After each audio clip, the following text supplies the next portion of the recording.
All right, we're going to go over the worksheet and I'm going to help you set up the algebra problems, but you're going to have to find x on your own. So for the first one, it talks about 10 centimeters of snow equaling 1 centimeter of water. So we have 10 centimeters snow equals 1 centimeter of water. That means there is a 10-to-1 ratio. Oh, I can do it right now, actually. Then it asks, on a winter day in Toronto, 4.3 centimeters of rain fell. So we have the amount of water, we just don't know how much snow there is.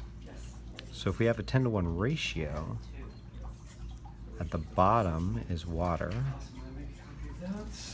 and at the top is snow. Then we insert the same thing over here because it's going to be the same ratio. So the water is 4.3, and up here is what we're looking for. That's our x. So if I set it up, 10 equals x over 4.3, what you need to do now is solve for x. What is x? And be sure to include the units. Okay, next one. It's talking about a change in temperature over a certain height. So that's 100 meters.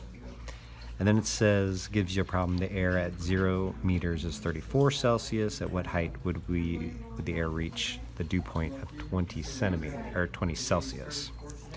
So the first thing that I did with this is find out what's the difference in temperature.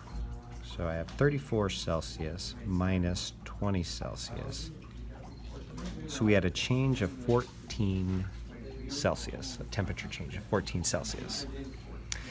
I want to know how many times this 0.6 would fit into 14 Celsius.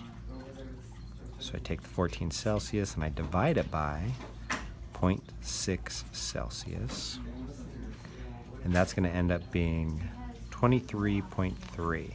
So there's 23.3 of these in 14 Celsius.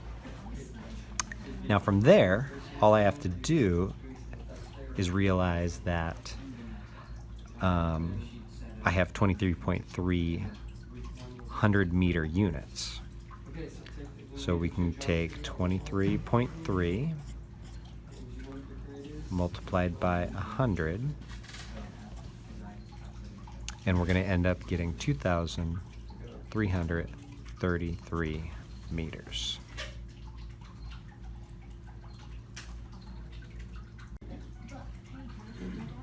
All right, let's look at number 3. So it gives you a lot of information. Suppose that 1 kilogram of air can hold up to 18 grams of water at 20 degrees Celsius. If 1 kilogram of air at 20 degrees Celsius holds 7 grams of water, what is the relative humidity? Well, 18 is 100%. So 18 grams over 18 grams equals 100%.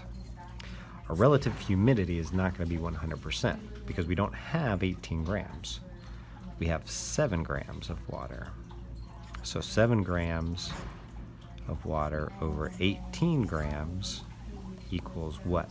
So you have to find that answer. Okay, now for the last one. The last one's similar to the third one. They gave us a percentage, okay? So they gave us this. We know that they're 75%. But what does that equal to? Well, it says that the air contains 6 grams of water. But the 6 grams is only 75%. So we want to know how much total can be held. And if we set it up, we see that the part from the last one was up here and the total was down here.